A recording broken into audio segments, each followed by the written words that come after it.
Welcome to What's in a Game. On today's show, we are finally talking about basketball again. Will and I are breaking down some rather dramatic games as the conference finals come to a head. Stay tuned. Welcome back to What's in a Game. I'm Grace Jean here with my co-host Will Jones. How are you doing today, Will, on this fine, what day of the week is it? Tuesday. I'm doing good. Tuesday.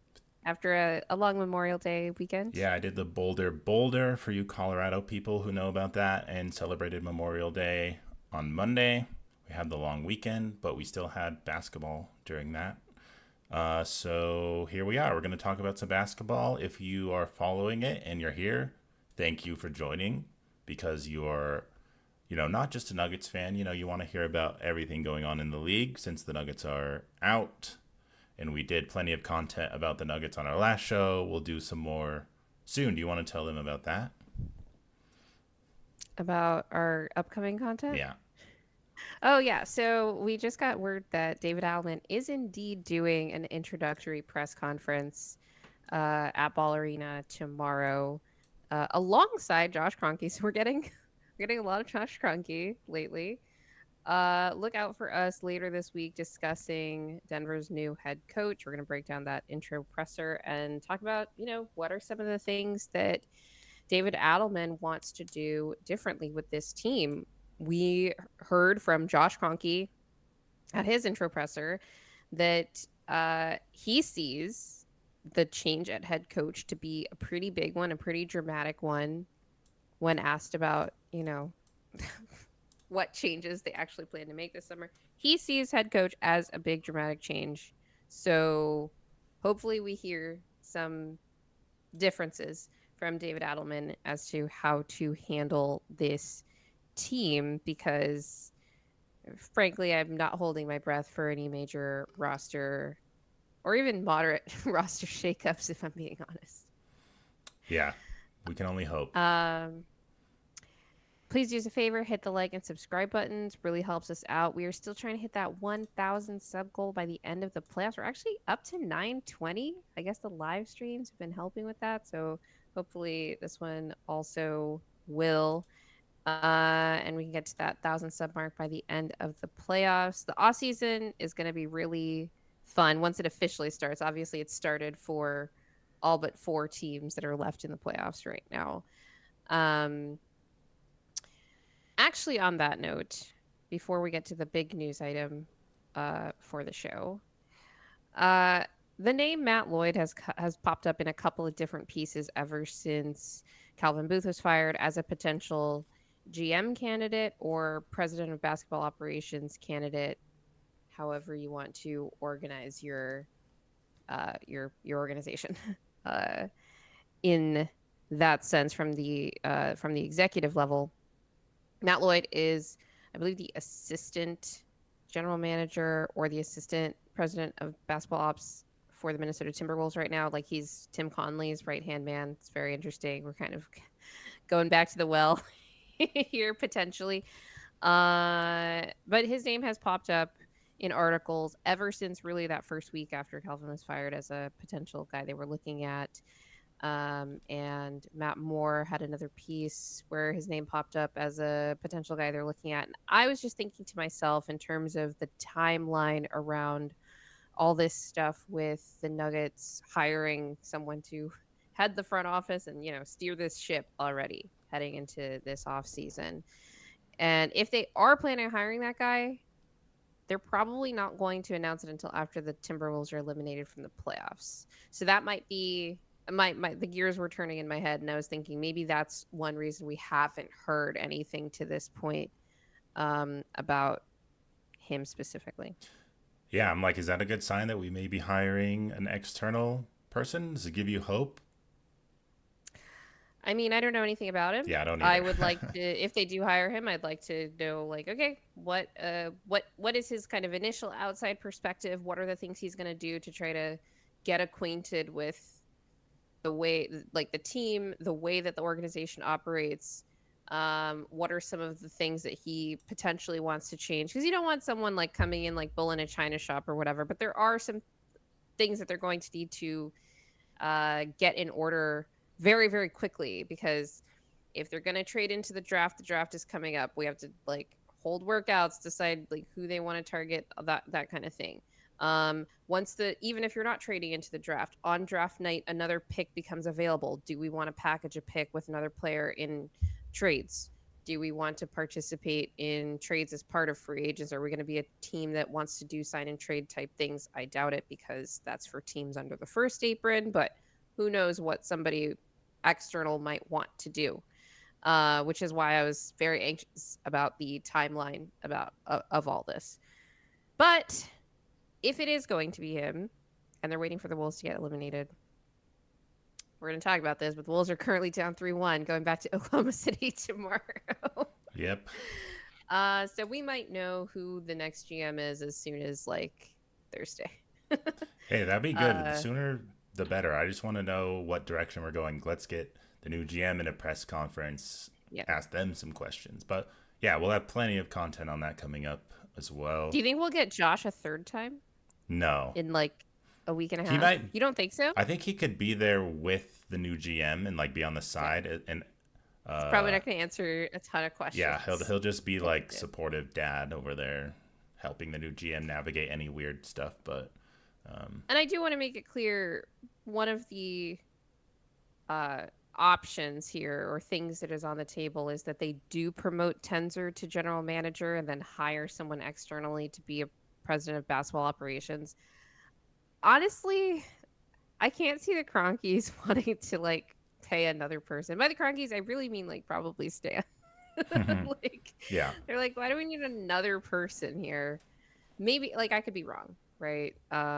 Especially if they're making less, because one is Ben Tenzer, the guy who you kind of brought up through your front office, like he was an intern there since the age of 20, according to a recent interview that I was watching. And then Matt Lloyd, who is kind of looking for his first big shot, kind of running the whole thing. But who knows? We will find out. Someone pointed out that maybe they'd be willing to spend money, and one piece of evidence is that, well, they fired Malone despite owing him another $20+ million on his contract. And I was like, well, that also might be a reason for them to want to pinch pennies elsewhere. Yeah, that's the worry. When people bring up that point, I'm like, oh no, that is more money, or like dead money, so to say. But we'll see how it goes.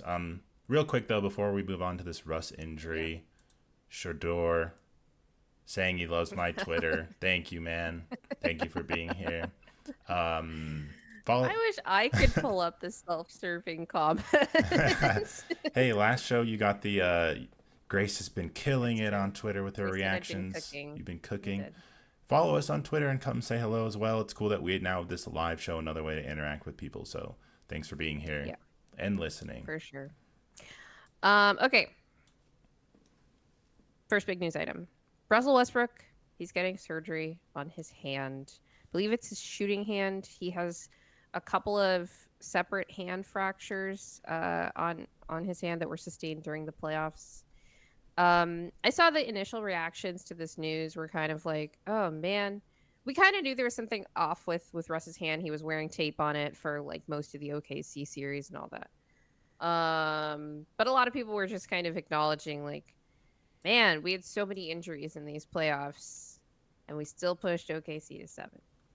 That kind of thing. Like, what was your initial reaction just to the news that like Russ was dealing with these injuries during the playoffs? I mean, I knew his hand was hurt because we saw them bandaged up, so I wasn't surprised by the fact that he was dealing with that. I mean, surgery is never anything to dismiss. But, yeah, I mean, hands are important, too, for basketball players. That's what they use to shoot and block and dribble. I think he'll be fine. He'll have the offseason to do what he needs to do. Is that what maybe affected his shooting against the OKC Thunder? He shot better in the Clippers series. I guess you can give him a little... Maybe a bit more hesitant in the Thunder series, too. I felt like there were more instances in round 2 where he wasn't as sure of even taking his shot. Yeah, which... let alone making them. Probably a little more important against the Thunder. I think but it's Mike is obviously on a rookie backs extension, and Russ is on a veteran minimum player, and they are in very different stages of their careers.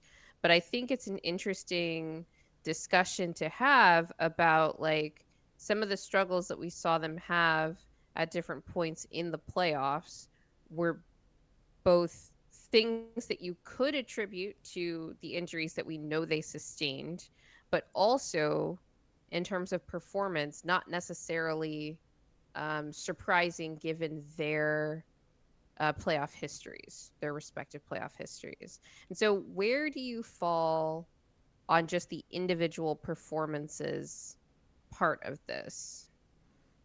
Like, how much of an excuse or non-excuse am I gonna give him based on this injury, kind of a thing? Yeah, for both Russ and Mike, because I think it's a very similar story in terms of God, how people are it, perceiving their it really does suck. playoffs. Russ can be, he's one of those players where no matter where you fall on him, you can find evidence to support your argument. Yeah. Um, and it's like he didn't need to do. I guess it's like we're so shallow, so he does have a lot of expectation given like the role that he's put in on the Nuggets, especially for that contract. You wouldn't think someone making a minimum would have to do so much for us, but our bench was so limited, and he did provide some intangibles and vet leadership that we desperately needed since we have so many rookie guys. So his Hmm. hands hurt. I may give him a little bit more of a pass on hesitancy or like things of that nature, but he was still aggressive with the ball. He turned it over more. Does that factor in? Did he turn it over more because his hand was hurt? Dexterity matters with ball handling. I also think Yeah. that's just something the Thunder do. Like if you try and drive into the paint against them, who's shrinking the floor, as we'll talk about with the Yeah. Wolves, that's a recipe to turn the ball over.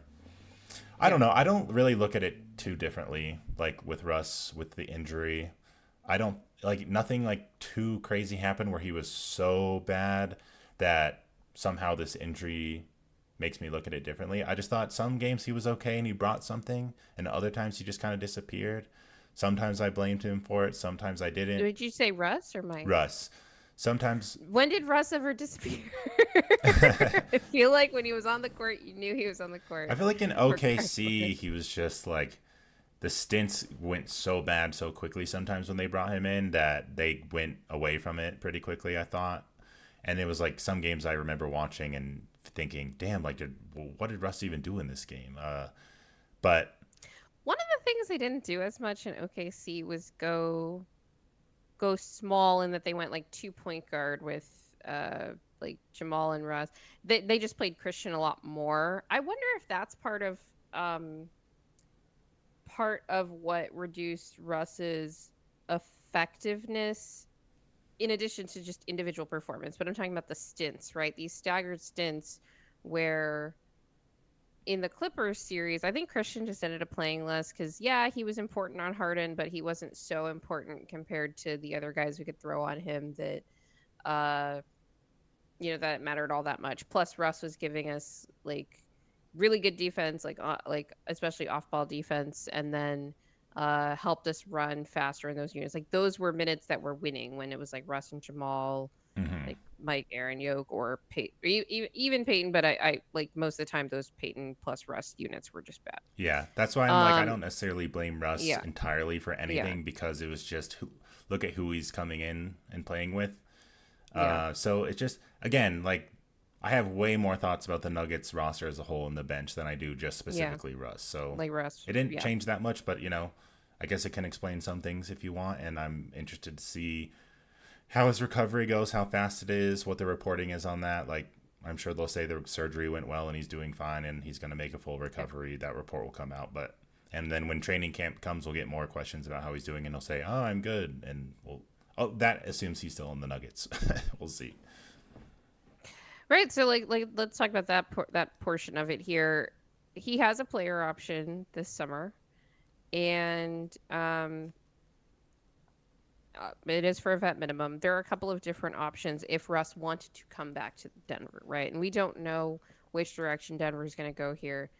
And it depends on largely Russ's market. Like he did have a really good year here with Jokic, obviously. Great regular season, great first round of the playoffs. Like I thought Russ was just good. I was surprised at how good he was for not 7 games, 6 games because he did miss the one And he was just good I was kind of like, I'm waiting for the bad Russ game. It didn't really come. And then obviously we get a good Russ game in OKC. And I think in the second OKC game, I was like, okay, that was like, I missed it. And then it was just kind of downhill from there, right? And that's probably when his injury happened. But also, like, you're not surprised if Russ struggles for in a series against a team that like forces as many turnovers as they do and packs the paint, right? Um, So I don't know what his market's going to be in free agency in terms of other teams that will be interested. I'm not saying that they won't be, but considering last summer, he was coming off a downish year for the Clippers, but you have to consider like he was starting for that team at the beginning of last season for the Clippers team. And they went out and got Harden because they're like, we need like a real starting point guard. And Russ started coming off the bench. He was their energy guy. I thought he was a pretty good sixth man for them. They went through that rough patch. Really coincided, and I will fight Clippers fans on this. It coincided with Russ having a late season ankle injury. Then he was kind of ramping up, trying to come back for the playoffs. Kawhi was injured, all this stuff. Nobody looked good in the playoffs, but Russ looked especially bad in the playoffs. He looked like the Russ that everybody's scared to get in the playoffs if he's on your team, right? Couldn't shoot, bad decisions, a little too excitable, especially like I remember those Mavs games in that Dallas series that they played. Come to next summer, Jokic wants him. Denver wants him. They want to take the chance, but the chance is like, we'll give you a minimum. I wasn't actually sure when we heard the Russell Westbrook rumors whether they were going to try to get him on a minimum on the MLE or try to trade him into the exception that we'd gotten from Reggie Jackson salary dump, which was around the same as the taxpayer MLE.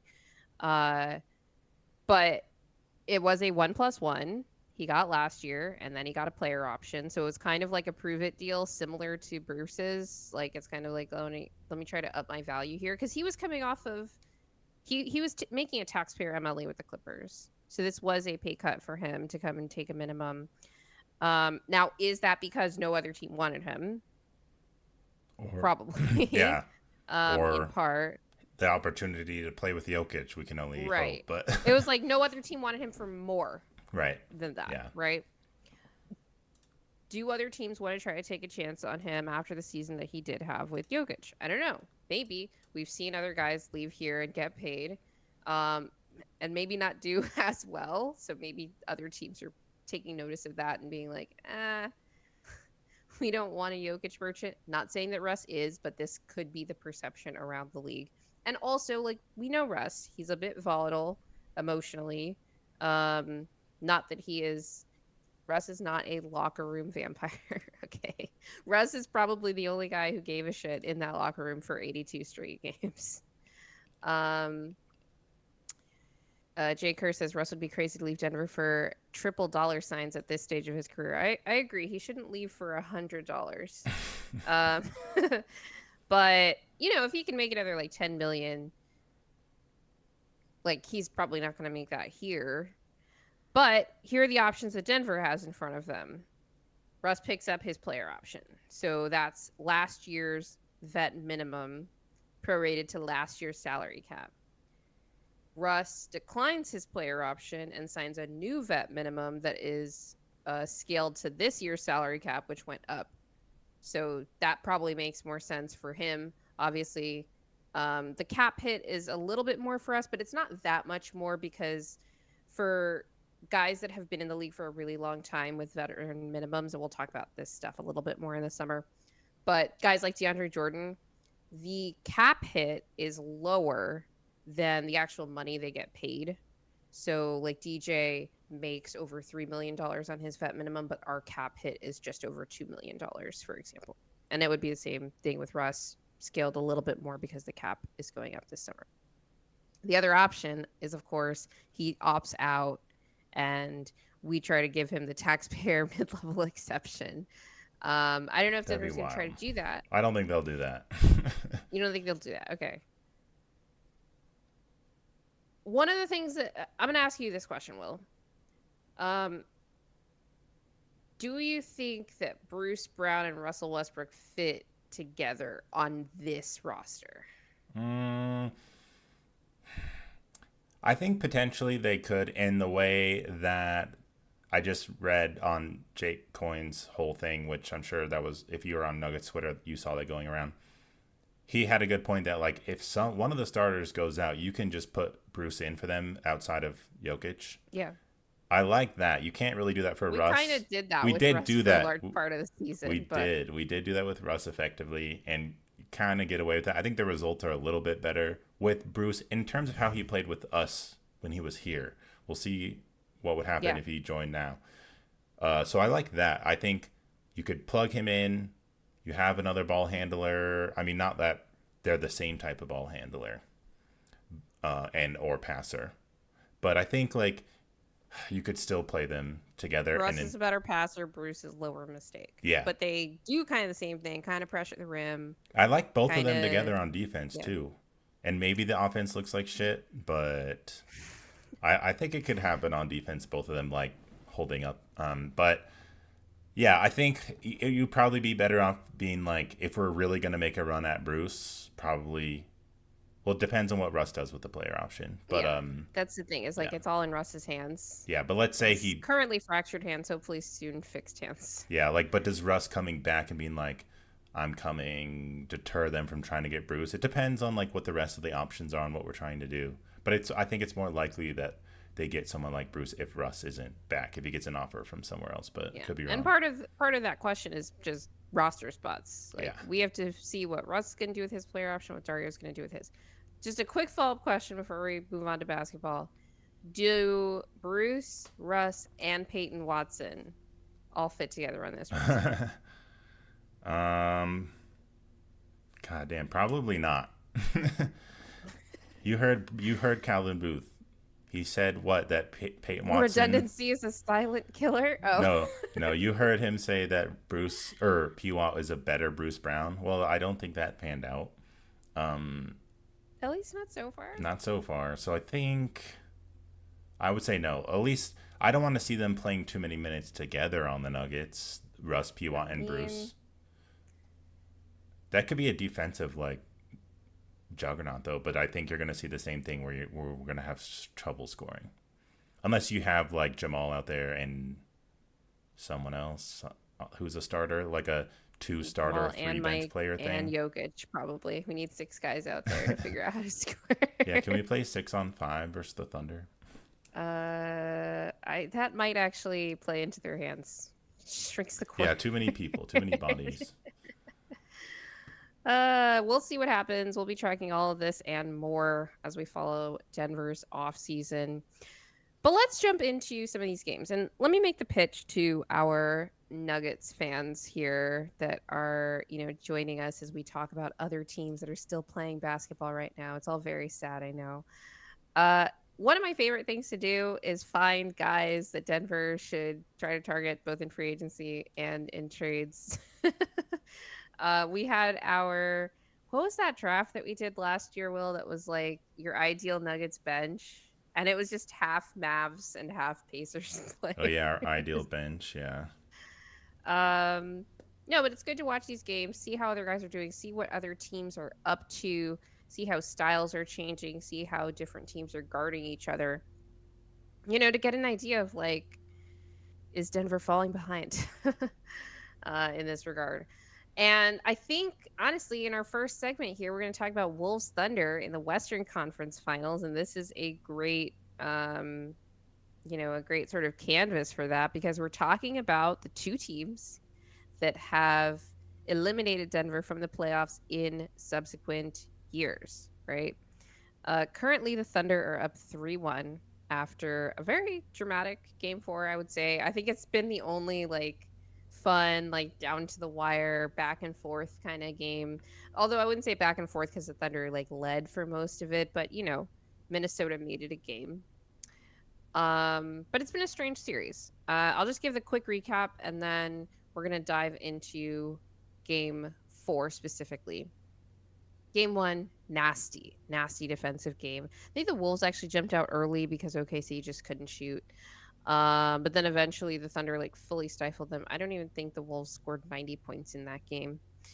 Game 2 was another nasty defensive game, but this was, I think, an even worse one for Minnesota because the Thunder were getting whatever they wanted on offense. SGA was allowed to go one-on-one, and he was completely comfortable with every defender in front of him. Jaden, Nikhil, Mike Conley, it seemed like was a problem on the floor, but when he was off the floor, the Wolves couldn't score. It was just a disaster of a game for Minnesota.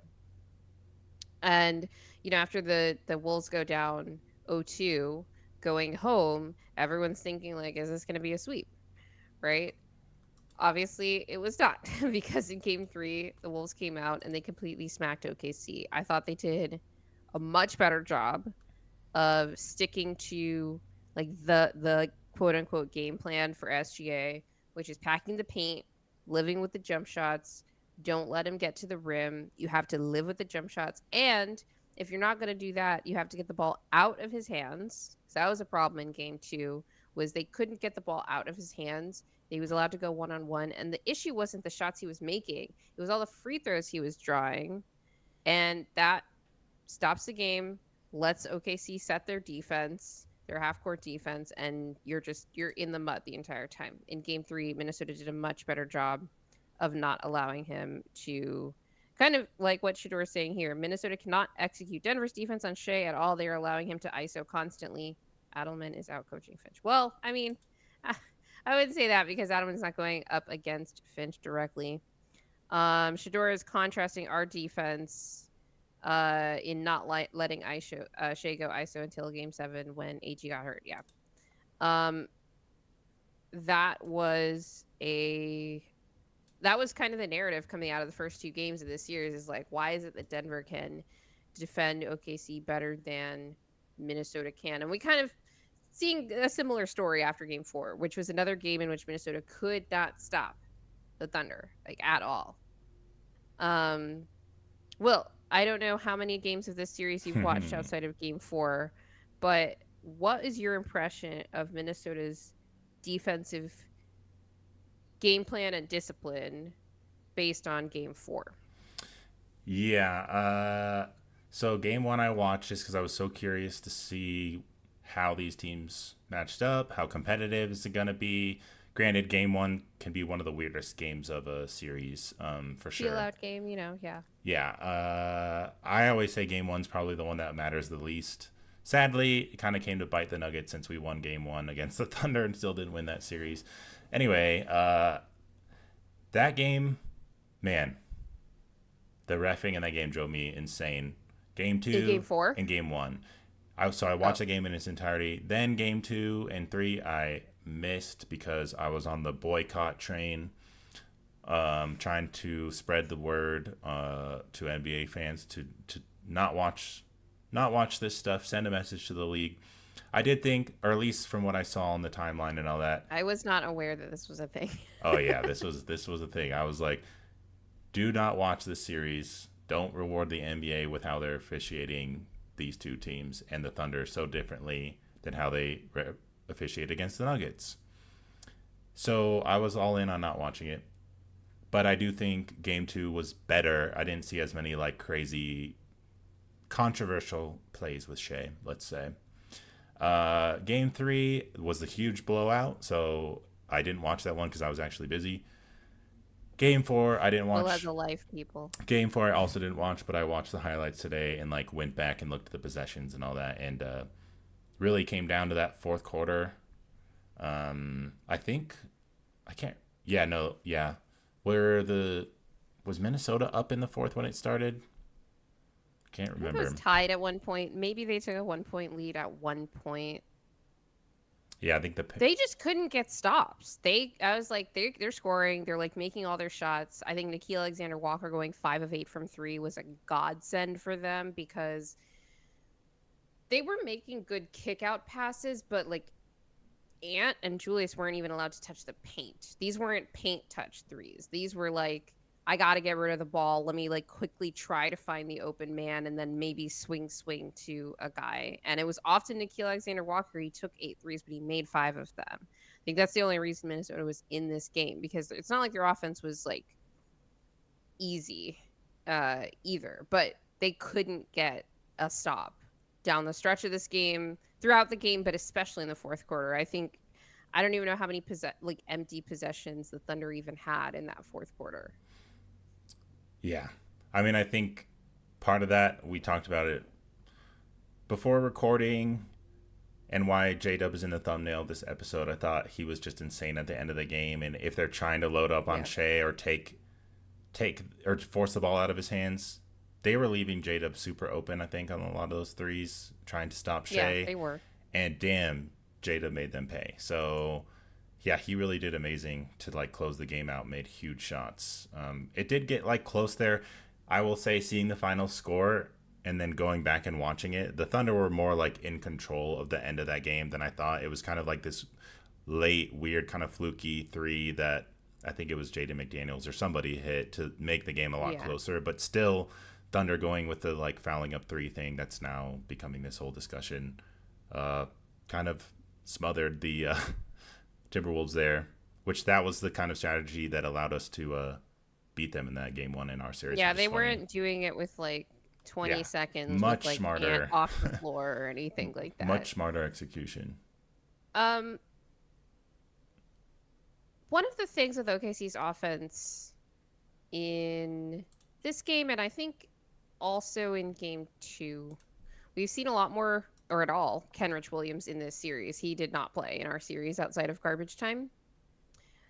We had a lot more Aaron Wiggins, which I think that's an interesting choice by Dagnall, because I just wonder why, like, what drives him seeing this as like that different of a matchup, that you're like, I want this like slashing driver to be our, 8th guy, 9th guy, versus Kenrich Williams being a sort of pick and pop big.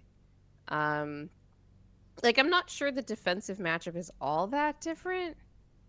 And if anything, wouldn't you want more size against Jokic? Which the Wolves are bigger on aggregate, but Denver plays bigger in like the types of things that they go to, which is like the post a lot, right?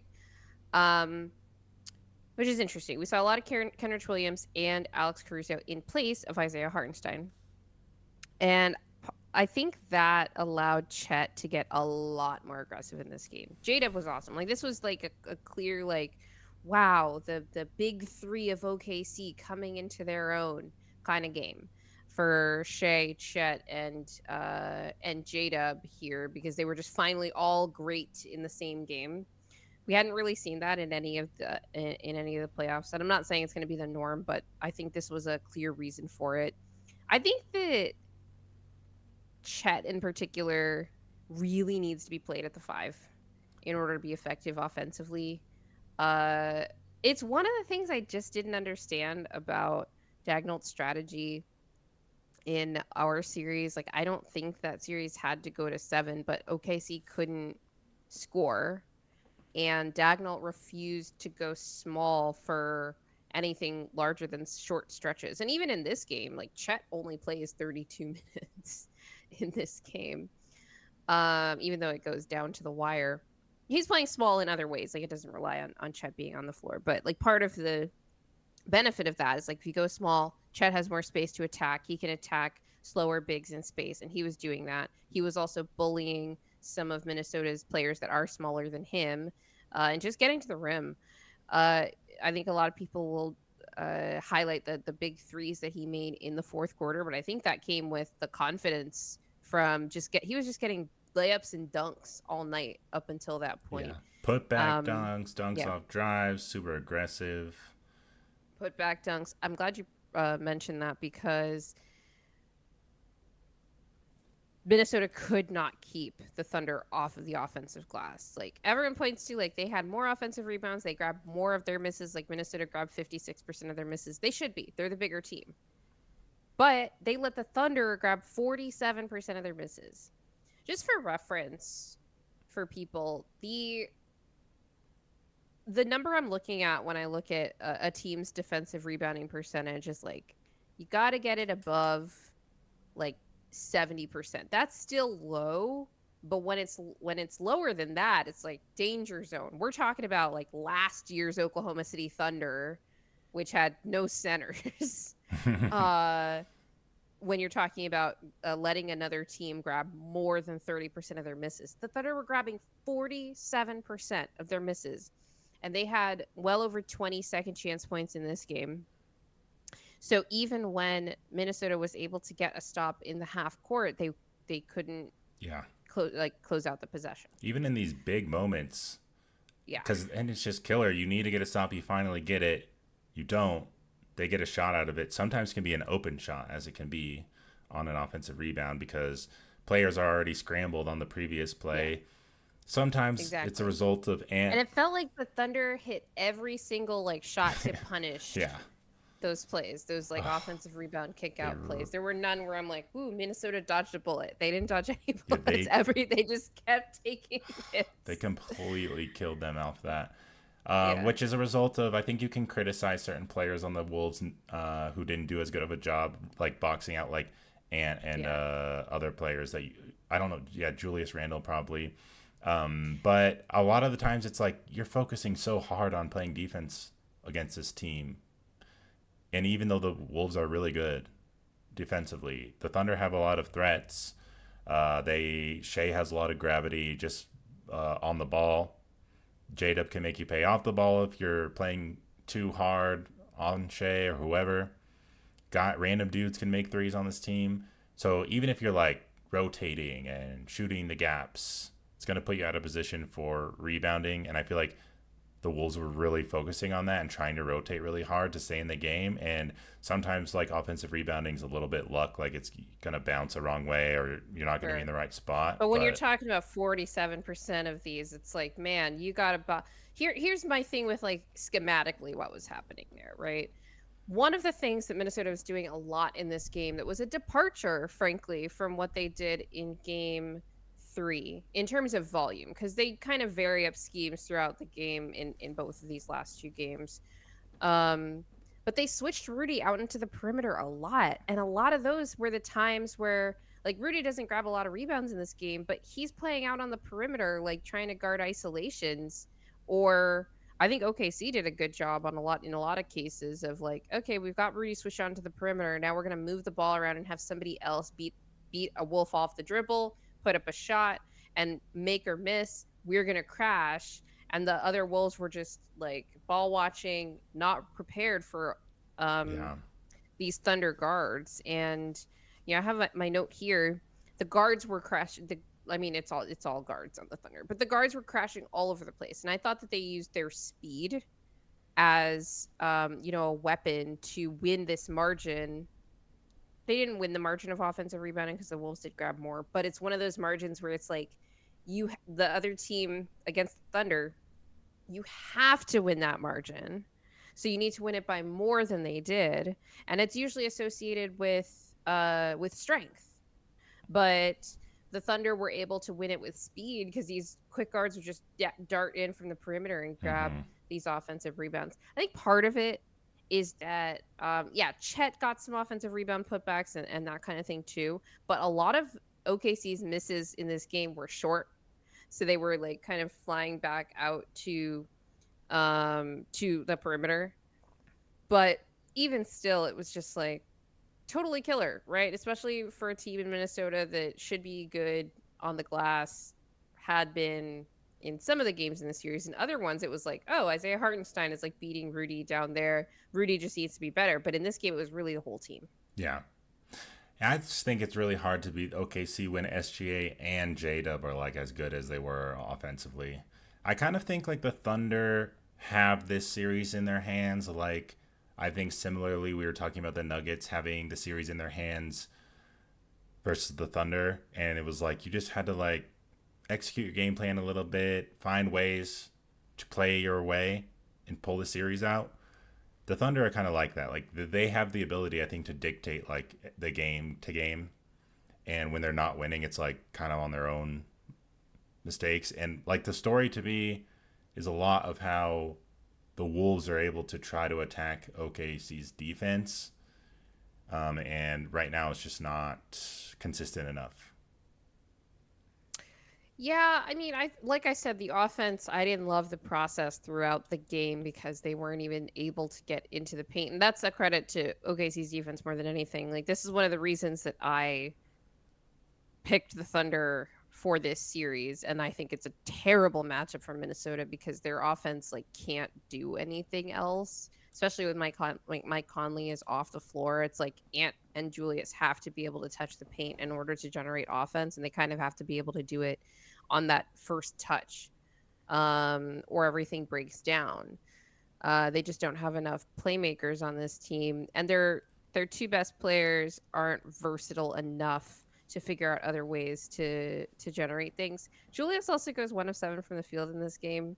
I didn't even realize that he only took 7 shots. I felt like he made more than one, but I guess not. Um, that's just a tough look for them.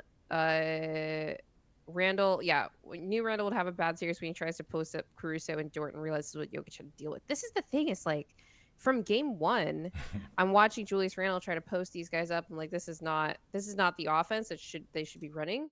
In the games where Julius was successful, which included like stretches of game one, and definitely in game three, he was facing up. Yeah. And that was something that I wanted Jokic to do more of in that series. And I feel like Julius has a more refined face-up game. But they were trying to post up a lot again in this game, and it resulted in turnovers.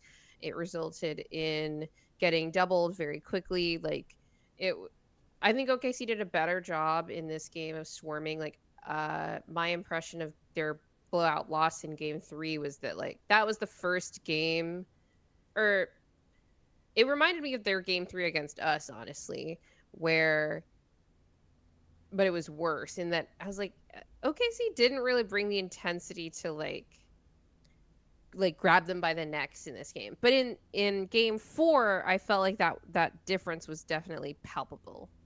Like when they want to strangle you, you'll know. Yeah. And it's funny because like the Wolves still put up like 120 some points in this game, but again, it was because like the kind of bad kick out threes that were coming out of the little offense they were able to make were going down for these role players. Dante was making shots, Nikhil was making shots, Nas was making shots. But I'm like, that's why I'm more like focusing on the defense of this game. Is like, yeah, the offense wasn't great, but they still put up points, but they could not get a stop to save their lives, Yeah. which they needed to save their playoff lives in this game, and they couldn't. I guess I'm more fascinated about like how different teams might be able to attack their defense because they are ranked so high. The Thunder's defense, just because they're so hot, like highly ranked, like, and they're so difficult to play. I'm just so curious about it, and so curious about the trends of the league. Like you said, like Julius Randle was making so many threes in that first game, and I was like, damn, like I didn't think Julius Randle had it in him. I'm surprised by this. And then it's just not been the same since. Probably shouldn't rely on that shot from Julius Randle all the time. His strength's definitely in the paint and like bullying people. Can't do that against this team. Yeah, they're just swarming way too much and locking the paint up. There are times where you can swing it to an open guy in the Wolves, and DiVincenzo, like you said, like they were still scoring. DiVincenzo hit shots. Nas hit some shots. And I'm like, am I supposed to just like take away that the best way to attack them is hitting outside shots? Because what else are you going to do? You're driving in, you're going to turn it over. Like the Celtics last year probably could have a very good chance at beating this Thunder team by nature of they have dudes. Yeah, the Celtics are like, no paint, no problem. Yeah. Like, and it's just so tough for teams that are relying on the paint. And but I sometimes think it's not just as simple as like, yeah, you just shoot a bunch of threes, you make them against this Thunder team, you win. But that could be the case against a ton of defenses. We don't have to like belabor this point too much, but no, well, it's just like there's got to be a way to break this. How are we gonna do this? Historic defense. My thing is, every defense is breakable. Yes, it is difficult. I will say it is difficult to beat the Thunder on offense when they're playing with this level of intensity on defense. But I think schematically there are ways to beat them. One of the things with Denver is in the games where they were able to create good offense, it was based on quick decision making. Like that's one of the reasons that I think if there is any team of those left that could provide like a real challenge for OKC's defense, it's the Pacers. And we'll see how that works out. We're going to talk about their series in a bit, but if they do make the finals, like I think that should actually be an interesting finals. I have no idea how they're going to stop OKC, but I don't know how either team is going to stop each other. Um, so we'll see a little bit more on that if the Pacers make the finals. So I want to get to the Timberwolves because they're down 1-3 in this series, heading back to Oklahoma City. And I'm gonna be honest, I think the Thunder finished this in 5. They're at home. Their guys are gonna hit shots again. That was the other thing with this game is that role players were hitting shots. It wasn't just Shea, J-Dub, and Chet. All the role players were hitting shots on the road in Game 4, and I think that was a big deal because when the Thunder aren't hitting shots, their offense looks anemic, especially if you're playing Shea, the way that you should. But every offense looks bad when guys aren't hitting shots, right? So, whatever. But I think they're going to finish this in 5. And I kind of want to write Minnesota's obituary right now. Okay. As sad as it sounds, this is going to be the second year in a row they make the conference finals, and they likely lose in 5, maybe 6, right? How close was Minnesota to winning the championship this year? I don't think as close. I'm going to say it's as close as what? As the Nuggets, I'll say. Because last time we said, you asked me the question about the Nuggets, how close were we? Because, you take the Thunder to 7, but you also took the Clippers to 7. This time, I think this series could be wrapped up in 5, or definitely going to be 6, I think. I would be shocked if this goes to 7. Heading into the season, the Cat and Julius Randle trade, it's so interesting, this comparison, and that both of these teams are in the conference finals. Teams might just go out in 5. Yeah, and, in the conference finals, though, which is it's a big deal. You did get there, and we're going to talk about the awesome game that Cat had. Because, Cat's had times in the conference finals where he's been good, times where he's just not been almost playable, which is weird. Julius Randle is kind of similar, where he had a good start to the series, and now he's like... That was the other thing, is that Finch didn't close with Julius in the last 2 close games, so obviously didn't in Game 3 because it was a blowout, but in Games 2 and 4... didn't close with Julius. So the earlier parts of these series, I thought the trade looked a little more even than I thought, even though in the offseason I thought the Knicks definitely won it, and I thought the Wolves were going to be much worse this year. Ended up getting back to the conference finals again. I do think a little bit fluky, potentially. We have a comment from Shador. He had Warriors beating Minnesota if Steph was healthy. I do wish I could have seen what happened with that. If Steph didn't get hurt, would the Wolves have gone out in the first round? I think this series was close to a sweep if the Thunder didn't mess. You mean the second round? Yeah. Wait. Because who did... The Wolves the Warriors I forgot about the Rockets. You blacked it out, Will. I understand. It's traumatic. Who did the Wolves beat in the first round? Oh, the Lakers. God, I don't even remember that series. I think Minnesota, I didn't think they were going to be as formidable this year. I don't think the fact that they made the Western Conference Finals has convinced me otherwise, that they have some problems. And I think they're going to do some changes. Mike Conley's getting older, won't be back. What are they going to do with Rudy? I don't know how much you can do with him. Nas might not be coming back. They may have to try to get someone to pair with Ant, so he has less pressure on the offensive side of the ball. He's trying to improve his playmaking. He made some cool passes in that last game, but just didn't have enough to rely on against a team as good as the Thunder, especially in his own offensive bag, because he can't just go and storm into the rim and dunk it. Yeah, for sure. I think I completely agree with that. One of the observations... forget if it was Game 1 or Game 2. Those games were pretty similar, so it doesn't really matter. You can really get dirt with pick and roll if you're a quick pick and roll guard. It's one of the reasons that I don't think he was particularly effective against Jamal in that series. And it's not just about Jamal's scoring. He had some good scoring games, some not, whatever. But pick and roll is used to initiate the action, on the second side, whatever, draw help and create space for something else. That's whatever. Ant tried to go at Dort around the screen. One of the things is like they've been calling a lot of offensive fouls in this series. Honestly, they called a lot in ours too, where like Dort flops and gets that offensive foul call. Did it in both series, and I think that's probably where he can be most effective in guarding pick and roll. But when he doesn't get that call, guys create space on him easily, just kind of shedding him a bit off a screen. But Ant isn't particularly deliberate with his pick and roll attack. It's really like, can I get downhill, like you're saying? And it's not just in isolation, but also in pick and roll. Or if Dort's chasing over the screen, like, can you like create enough separation to get like a further to the side to create that three? For the most part, he couldn't in this series, at least so far. And I think that's been an issue for them because they've had to go to a lot of stuff in the post, whether to set up a post up or set up a face up or set up other plays. And I think that's tough. Like, I think the thing with pick and roll is a lot of people complain because you don't want to see too much of it. It can look kind of stagnant sometimes, but there's a reason it's a tried and true method. And if you're a guard that's good at it and you can just keep going to it over and over and over again to create offense for yourself and others and your team, it's like, all else fails, I know I can break this defense with pick and roll and we can get something out of it.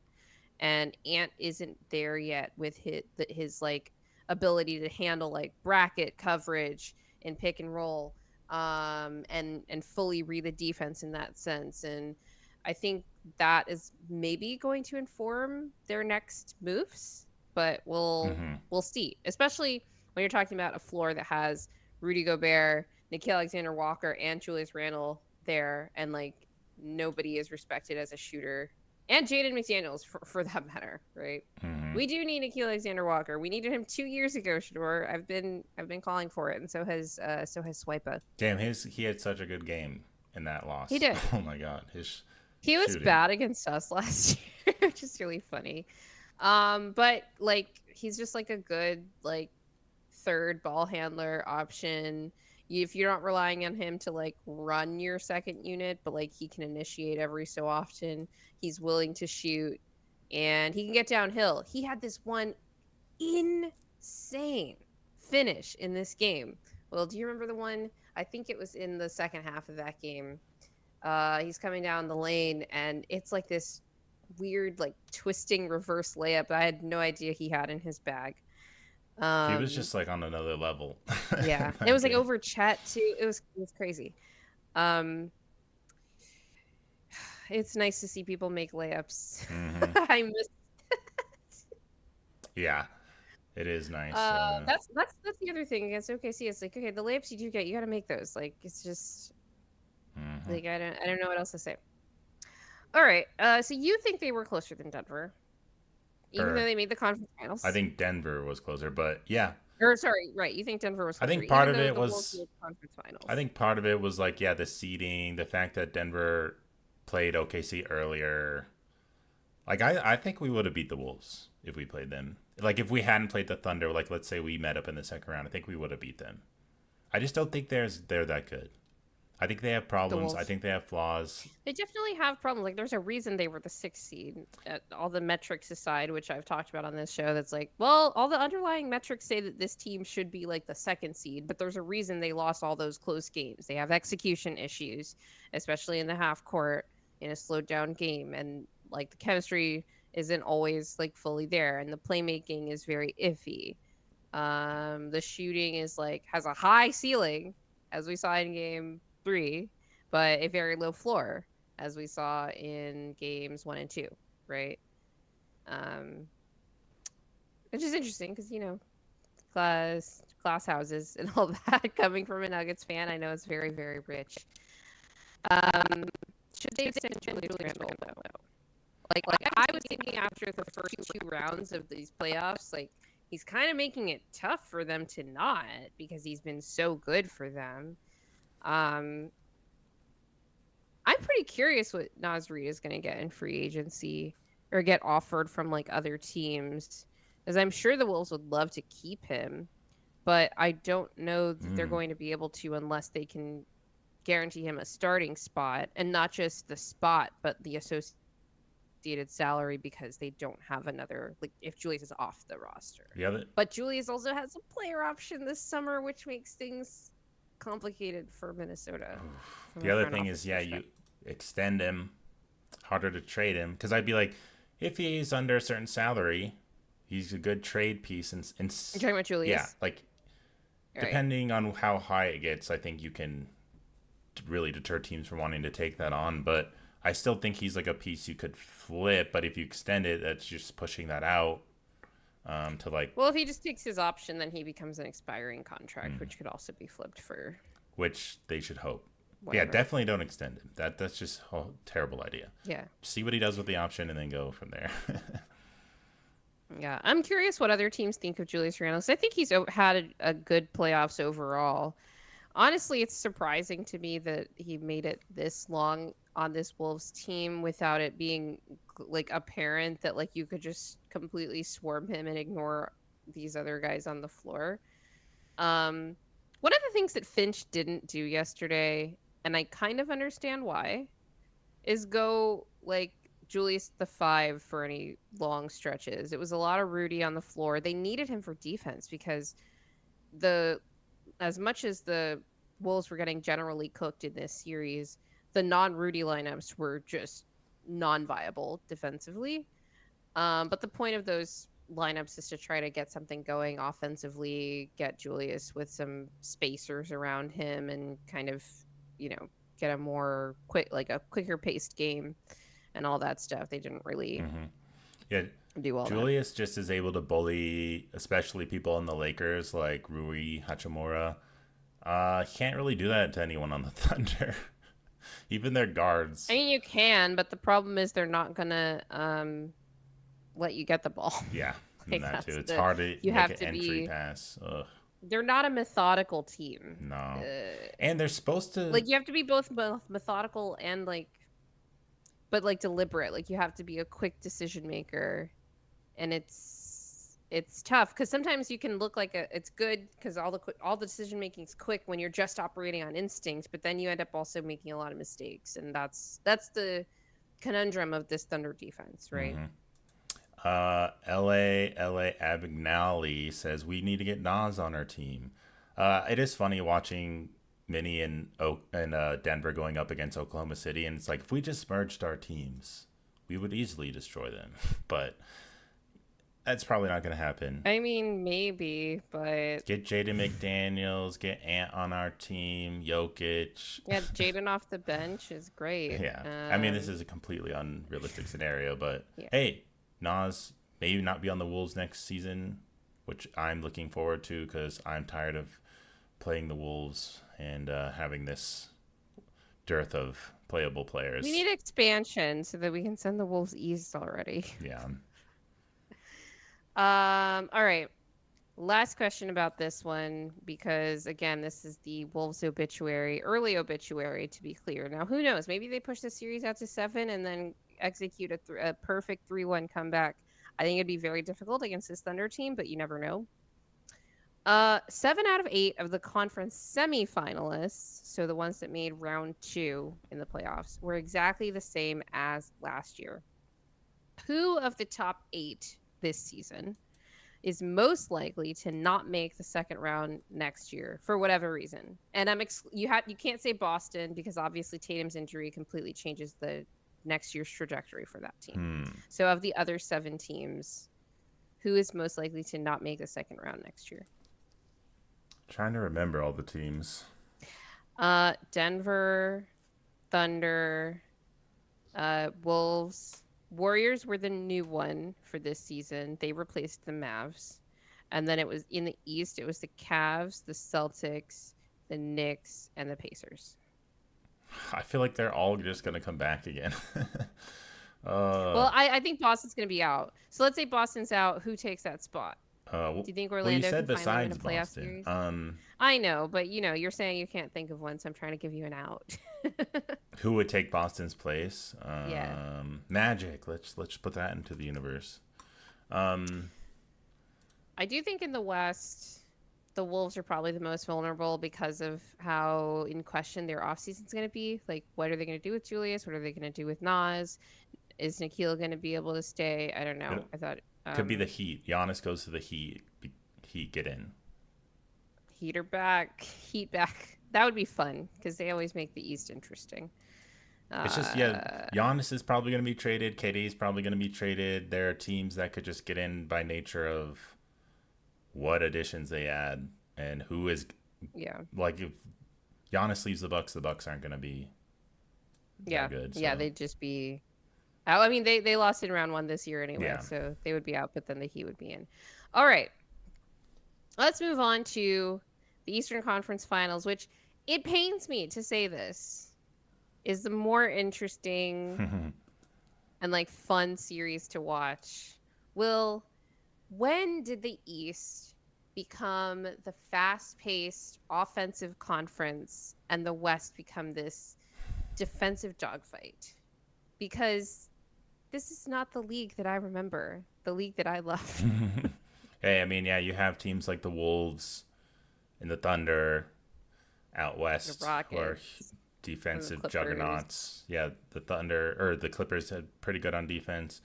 And yeah, the East just has a lot of, they don't have overall talent. They don't have as many stars, but they have a lot of offensively minded people, and they just like to run and gun and shoot and score. And yeah, the Pacers are pretty deep too, which is cool. Yeah. The Knicks they aren't like to very play good at fast. defense, so that's just how it is. That's true. I think maybe it has more to do with the quality of the defense of those teams than their offenses, although the Pacers are known for their offense as well. And the Knicks were a really good offensive team this year, regardless of how it's manifested overall in this series. And really in the playoffs, they've been a pretty grimy playoff team. It's kind of amazing that the Knicks have made it this far. They're kind of like Nuggets East in that they were pretty bad offensive or defensively throughout most of the season, and a lot of people were wondering whether this was even a playoff viable defense, let alone something that was championship caliber. Then the playoffs come around, it's like our offense is kind of stalled out, but we're kind of rooting out these tough defensive tough fights against the Pistons and the Celtics to this point. So yeah, the Knicks are an interesting I don't case. know if Western Conference GMs look at the landscape and see how much talent there is and just say, we actually have to have people that can stop some of these dudes or we're just going to die, versus the Completely East agree. where it's like, hey, we just outscore some people. We probably could go pretty far. We just do our own thing. We're not really worried about... Yeah, or that too. Well, we got to stop Jaylen Brown, Mm-hmm. There's just less to have to scheme for, I think.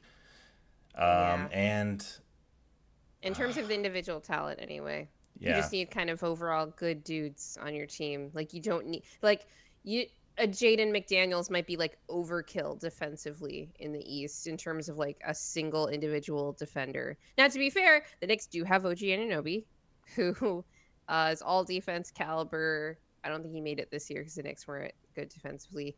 Sometimes Depoy caliber guy. That made them a good defensive team for large stretches of last year, but obviously the roster composition changes a bit this season. But I've thought about that exact thing. I think GMs in the West are like, how do we stop these specific dudes, right? We had KCP and he was the stop. We needed a guy for Steph Curry and they got KCP, right? Mm-hmm. And who else? It was a lot of small guards. It was we need KCP to stop all these small guards in the West, but now the West isn't small guards anymore. Which is interesting.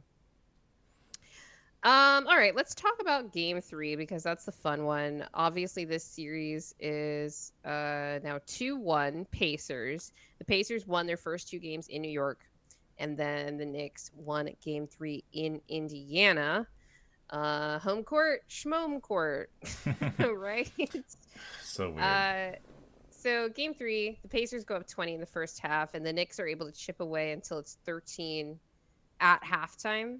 I thought that was a really key stretch. A lot of people were talking about the fact that Brunson and Cat on the floor together just makes New York's defense against this Pacers team non-viable, right? So it looks like it looks like the Knicks team that everybody feared they would be based on the regular season. But when you have just one of those guys on the floor, things are okay. So to close the half, I think Brunson was in foul trouble. Tibbs took him off the floor. The Knicks go on a little run because they're just able to get some stops. Um, it was actually New York's third 20-point comeback of the playoffs in this game 3, which is crazy. So I know Indiana has gotten some props for being the comeback kings of these playoffs because they've made a lot of oh, you were down 7 in the last like 30 seconds or whatever, and you make that comeback. But the Knicks have executed multiple 20-point comebacks against good teams. 2 of them were against the Celtics in these playoffs. And it's usually just the same thing as this game, just chipping away throughout like the third quarter and fourth quarter, and then just trying to win it close at the end. And that's what happened in this game. It is honestly what almost happened in game 2, but didn't. And I thought that this was just Cat's game. Like, he was incredible in the second half of this game, and really starting in that second quarter stretch to close the first half.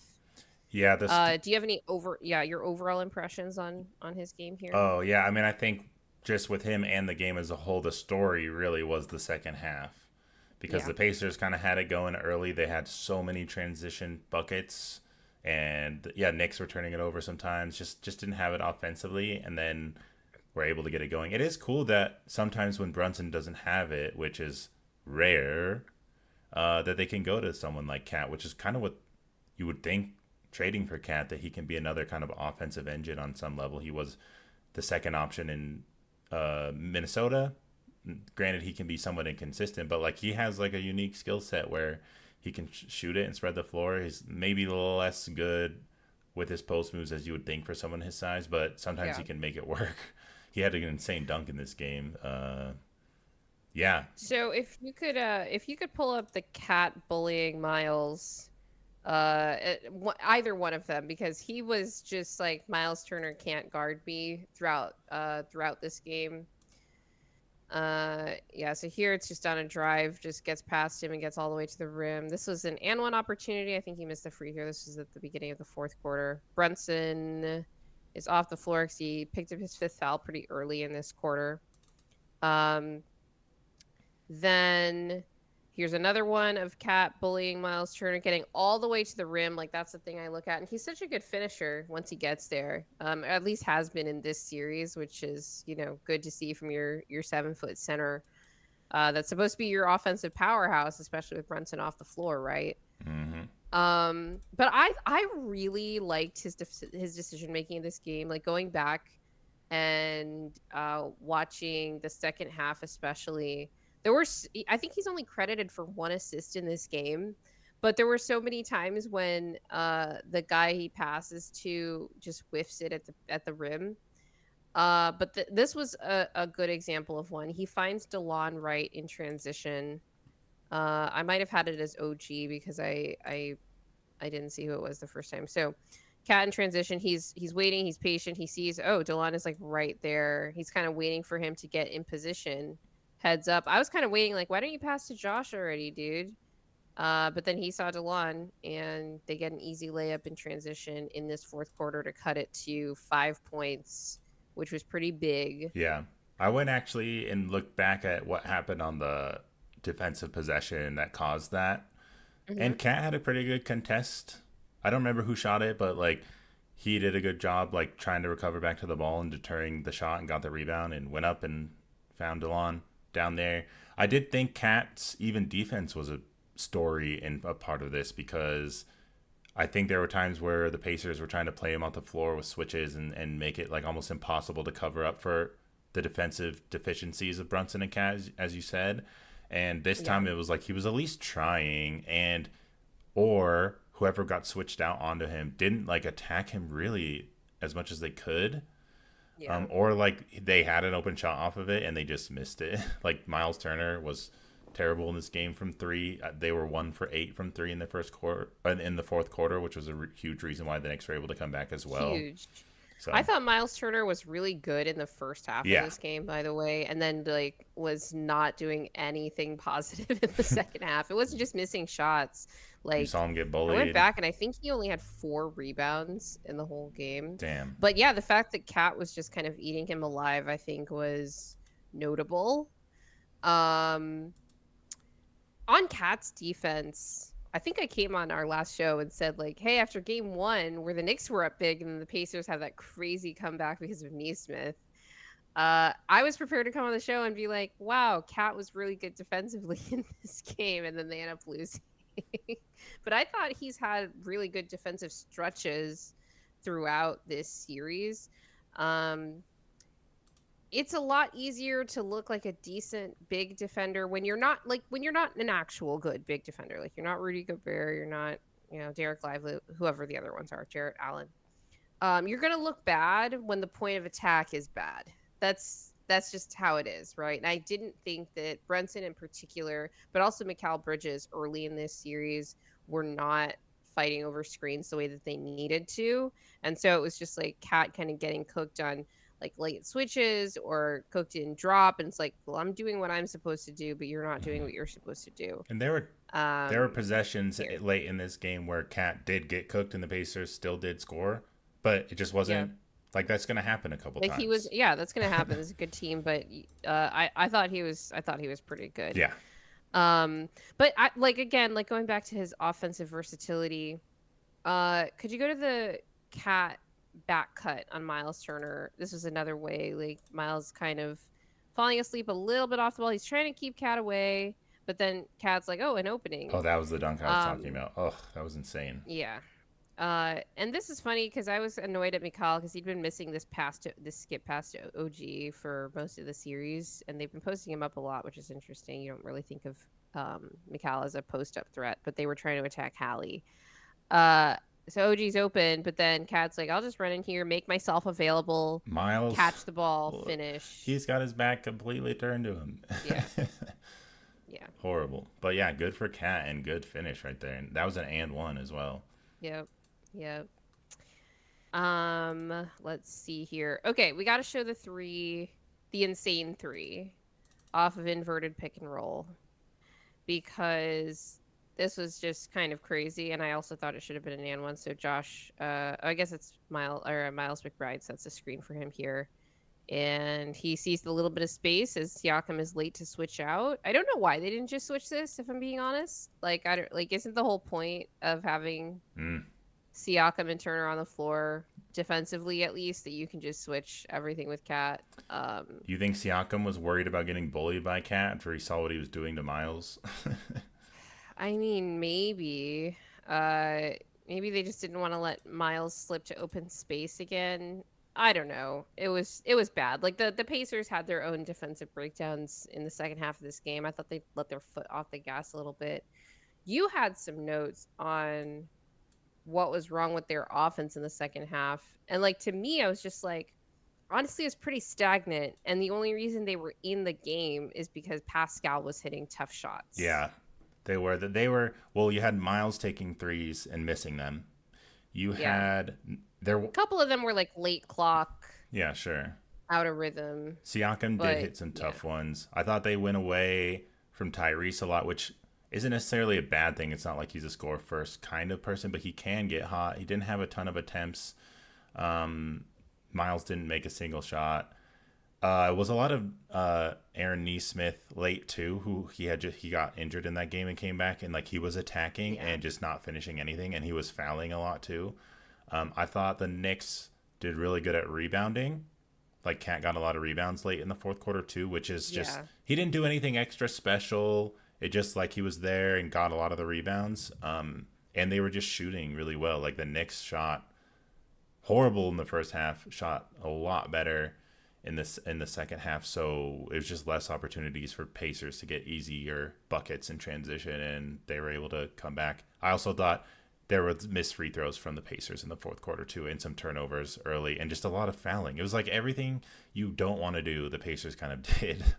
So yeah, that's really tough. It felt like the reverse of game 1 Except it wasn't like 6 threes in a row or anything like that. It was just the Knicks kind of chipping away slowly, but surely there.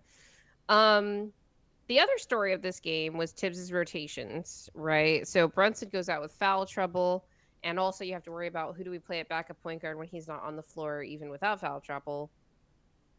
Completely went away from Campaign, who had been kind of getting eaten alive defensively in this series. He had a pretty good game one, I thought. 'Cause he was kind of forcing some steals and making his threes, but after that, they were just like, nope, you're done. That's been an interesting story with both these teams, is that we've already seen a couple of guys get excised from the rotation. But who do you replace that with? Landry Shamet and DeLon Wright. And we already saw one instance of DeLon Wright just kind of knowing where to be in the right place. I thought he had some good kind of defensive possessions next to Deuce McBride, where it's like, okay, we got two like kind of scrappy, like good defenders that are really going to get into you. That makes it more difficult for Indiana to just kind of matchup hunt, like they'd been doing with Brunson. But I thought Landry Shamet was actually really good in this game, especially offensively. Like, I was surprised at how many good plays he had where he was just kind of keeping the offense flowing. One good example is the one that I have here, which is so Landry comes in, he gets the ball off a ball reversal, and then drives and makes a corner kick to McCall. And I think this was at the end of the half. And just kind of keeping the offense flowing, just knows what to do, where to be. And I was just kind of thinking about, like, I know my ultimate comp for Julian is Jordan Poole. But if he could be like what Landry Shamet was offensively, just in terms of like keeping the wheels of the offense turning by next year, I would be happy. Him like adding easier like driving kick to his game would be crazy. Would be really cool, and I think he can do it. Yeah. And then let's see here. Landry, he also took a charge. So this was, I think, emblematic of the Pacers offense here. So they go to an Obi top and post up. And if you stay on this clip, what is this lineup for Indiana? We've got TJ McConnell, we've got Nemhard, and then they're kind of anchored by, is it Ben Shepherd is the fifth pacer? Obi Toppin. I can't even see the Obi Toppin and Tony Bradley, yeah, who was brought into this series because Thomas Bryant was getting destroyed by Mitchell Robinson on the glass, and in pick and roll. Frankly, like he was just not. He was played out of the series pretty early. Former Denver Nugget champion. Yeah, respect NBA champion Thomas Bryant, right? But yeah, Tony Bradley, he's playing in this series now. Shepherd had really two bad turnovers at the beginning of the fourth. Yeah. That was back to back and really cost them too. I think Carlisle maybe got a little too cute with these lineups, trying to go like more defensively oriented, but then the offense like really stalled out, and I think that's where New York was able to get their fuel. Like, it doesn't help when you're playing a bad offensive lineup against a better, like the Knicks weren't good, like they're not a good defensive team, but they were better than they were in these moments when like Brunson's off the floor and we have like Cat surrounded by defenders kind of thing. So I think Carlisle might have compounded the Pacers' issue in those minutes, to a point where like, okay, our offense is an Obi top and post up, and we know how Will feels about Obi top. He was doing better in this game, and like I like him as a lob threat. That was good to see. Like him as a transition weapon for Tyrese is definitely substantive. So yeah. It's good. It's nice when you get your playmaker a good lob threat. I wonder if Ant would learn to throw lobs more if Rudy could do it. Like, he is a lob threat. Like, we see it with Mike Conley, but like it kind of needs to be placed right, and Ant can't do that. It brings up an interesting question about like how good can these I think Rudy's not scoring wings like actually get at playmaking in the long term, and do we just not respect what guys who like do this their entire careers do? Like, Mike Conley and TJ McConnell have to be like, guys, like, it's not easy to learn point guard stuff. I had to do it like my whole life. And you're like mad at like a 23-year-old for not just kind of getting it relatively instantly. Okay. So Shamit was good. DeLon was good. I don't know if their minutes are going to continue to be good. Last play I've got here is OG's block on Aaron Nesmith. Yes, this was which a good was one. an insane defensive possession. Just now, look, Nesmith shouldn't be driving. His thing is shooting. This probably should have just been like him kicking to Miles Turner, and then they run a quick handoff with Hallie or Pascal. That's what should have happened on this possession. And so I just think the Pacers were playing a lot of dumb basketball down the stretch of this game. But it was a good, I think, just defensive highlight for OG, who before the second half of this game, I genuinely didn't think that he was making a particular impact on this series outside of the times where he makes some threes. Because I felt like his offense wasn't coming as easily. And defensively, he can't guard Hallie. And he is just getting bullied by Pascal the entire series. And it's the same thing that happened last year, even before OG got injured in this same matchup, right? It's funny, like Pascal just completely can like run roughshod over one of the best defenders in the league in OG. And he's not like but you can throw OG on other centers and like he doesn't get bullied. I think it's I don't know, it's just an interesting phenomenon. Any other comments on the Knicks defense or their offense? Just like in this stretch again, a lot of this came with Brunson off the floor, where they were just defending really well, and then Cat was being amazing offensively. Nothing specific. I think they did get a little bit lucky in terms of the Pacers missing some shots and having bad decisions, like Aaron Nesmith driving like that and isoing too much kind of just killed the flow of their offense too. So I just think they kind of lost who they are a little bit at the end of the game there. Knicks were able to capitalize because Cat was on fire, and you have Brunson who can even like he drove it in a couple times and made some shots, and he made that floater. I think that floater was the one that put them up for the end of the game, and there was still like a minute and some left, but the Pacers like didn't score after that except on the free throws. Great game for Cat, but they're still down 2-1. They're playing in Indiana literally right after this stream. So do you have any predictions for this next game? I think the Pacers are going to win for sure. I think the Knicks, I mean, it's the classic stupid thing everyone says, the Knicks were more desperate, blah, blah, blah. I think it was true. I still think it'll be a competitive game because all of them have been. I think the Pacers will just be a little more focused. I think even like Jason Tim has said, young, like inexperienced teams, not that the Pacers are super young and inexperienced, but they are still on the younger side, don't know how to like hammer home the things that make them successful enough. And I think that they went away from a lot of what makes them successful on offense late in the game. Yeah. I think they'll get back to that and they'll correct it.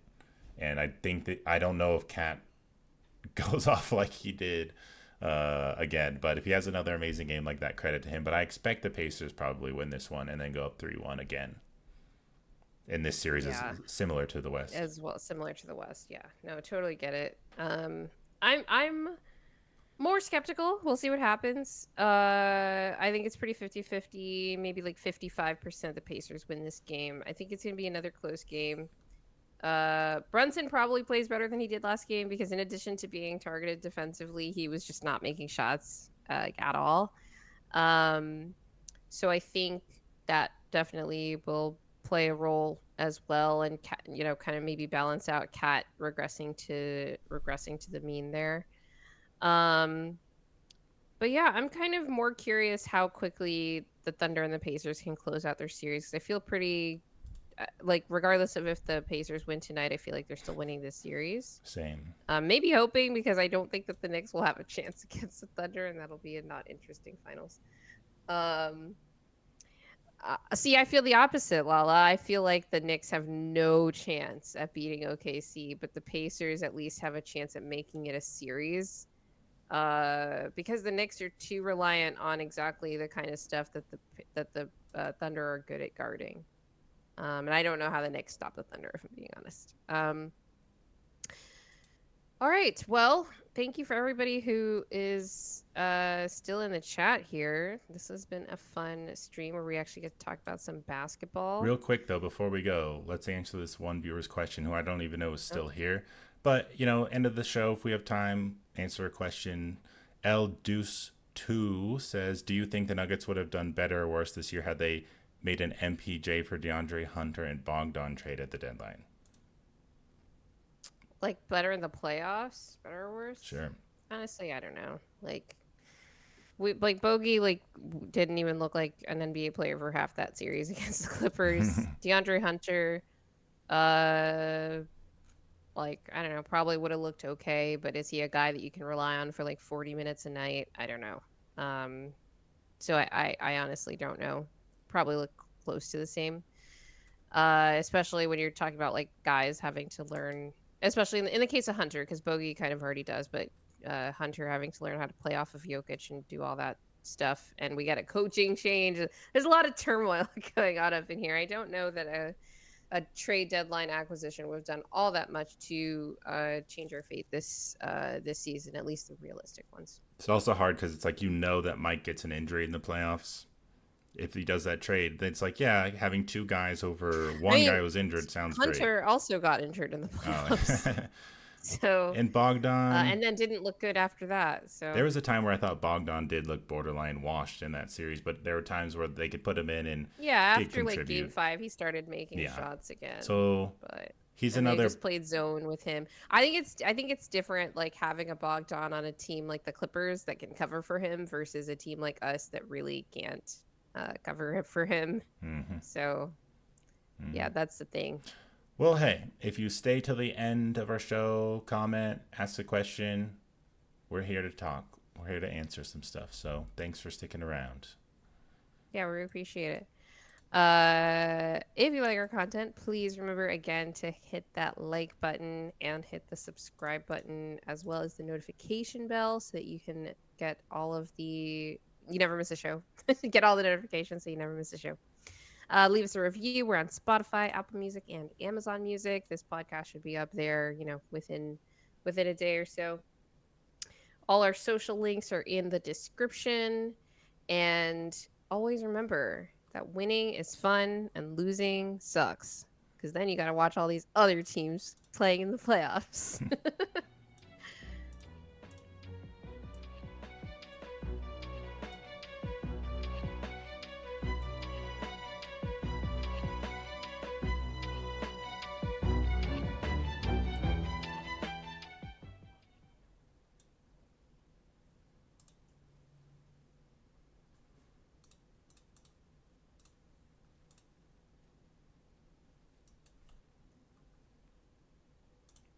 Okay.